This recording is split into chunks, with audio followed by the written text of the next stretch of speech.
Hello and welcome. Please like, share, and subscribe. If you like the review, it really helps if you buy the books using the links in the description down below, either in book or audiobook form. Thank you very much for joining. I hope you enjoy The Gulag Archipelago by Alksandr I. Solzhenitsyn. Chosen quotes. Nothing is easier than stamping your foot and shouting, "That's mine."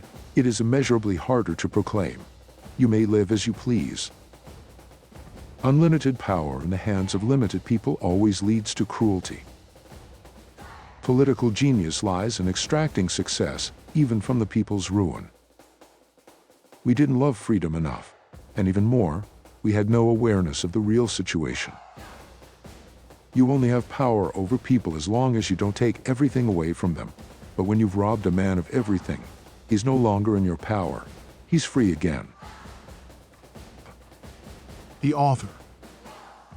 Alksandr I. Solzhenitsyn was a Russian writer and historian who is considered one of the most important voices of the 20th century to speak out against Soviet totalitarianism.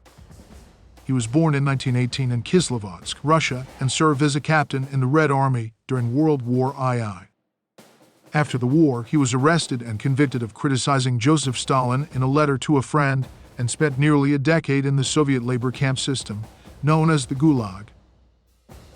These experiences provided the basis for Solzhenitsyn's other notable works include the novels One Day in the Life of Ivan Denisovich and Cancer Ward, which also dealt with the themes of Soviet repression and the human spirit's ability to survive under adverse conditions. In 1970, Solzhenitsyn was awarded the Nobel Prize in Literature for his body of work, but was unable to receive it in person as he was exiled from Soviet Union. He returned to Russia in 1994 after the collapse of the Soviet Union. He passed away on August 3, 2008. The book. The Gulag Archipelago, Solzhenitsyn's most famous work, a 3-volume account of the Soviet forced labor camp system, was smuggled out of the Soviet Union and published in the West in 1973, exposed the brutal reality of the camps and their role in Soviet society. The publication of the book led to Solzhenitsyn's exile from the Soviet Union in 1974.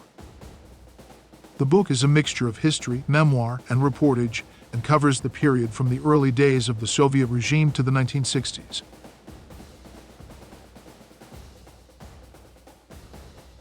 The first volume of the book provides a general history of the Gulag and its development as an institution, including the legal and administrative mechanisms used to arrest, try, and sentence individuals to the camps. The second volume gives a detailed account of the everyday life of the prisoners, including the brutal conditions, the various types of labor, the food and living arrangements, the punishment, and the relations between prisoners. The third volume is a reflection on the meaning of the Gulag and its impact on Soviet society. The book is based on Solzhenitsyn's own experiences in the Gulag, as well as on extensive research and interviews with other survivors. Throughout the book, Solzhenitsyn provides a first-hand account of the atrocities committed by the Soviet state, including the use of torture, execution, and forced labor.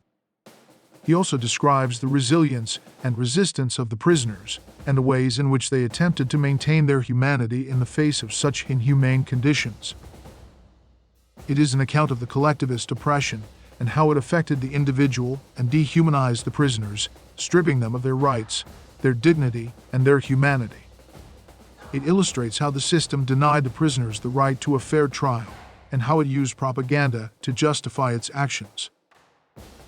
In addition to the personal accounts, the book also provides an analysis of the political and economic reasons behind the creation and maintenance of the Gulag system. The book argues that the forced labor camps were not only a tool of repression, but also an integral part of the Soviet economy. Overall, the Gulag Archipelago is a powerful and moving work that provides a detailed and unforgettable account of the horrors of the collectivist oppression as implemented in the Soviet forced labor camp system, and it is considered a seminal work in the literature of political dissent and human rights. More than this, it exposed the brutal reality of Soviet totalitarianism and helped to bring about the eventual downfall of the Soviet Union. What is it really about? This is a book about the oppression, repression, and atrocities of collectivist societies as they implement censorship and propaganda to control the narrative, to divide society between friends and enemies, and through this maintain power. Score. Is it easy to read? The Gulag Archipelago is a dense and complex work that covers a wide range of historical, political, and personal topics. It is not an easy book to read, as it deals with difficult and disturbing subject matter, and it is written in a complex and detailed manner. I would rate it a 3 out of 5 in terms of ease of reading. While the writing style is not overly complex, the book's length and the weight of the subject matter may make it challenging for some readers. The book also contains historical and political context that may not be familiar to all readers, which may make it harder to understand. It's worth to mention that while it may be challenging, the Gulag Archipelago is a highly influential and important work, and reading it can be a profoundly rewarding and enlightening experience. Is it fun to read? The Gulag Archipelago is not a book that is typically considered fun to read. The book deals with difficult and disturbing subject matter, including the brutalities of the Soviet forced labor camp system and the personal experiences of the prisoners and the author himself. The book is also quite long and detailed, which may make it challenging for some readers. I would rate it a 1 out of 5 in terms of being fun to read.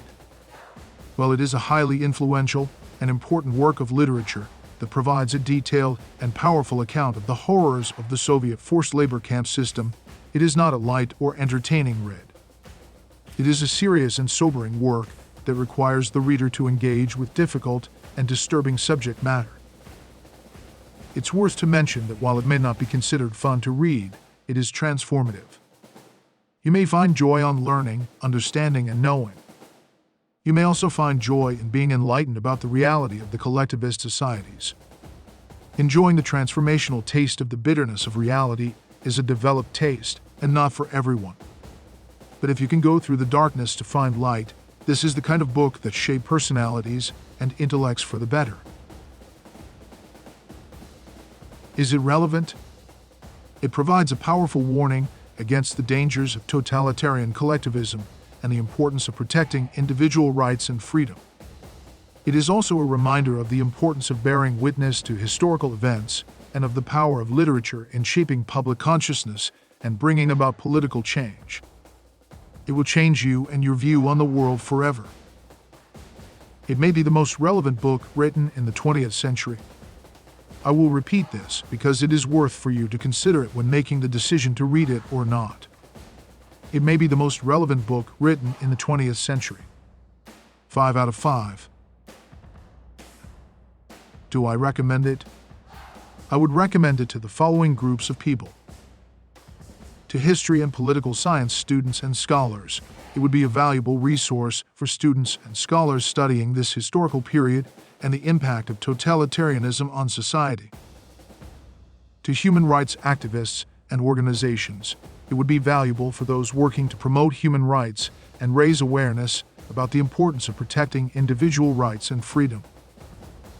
To general readers with interest in history and politics, it would be valuable for those who are interested in learning more about this historical period and the impact of totalitarianism on society.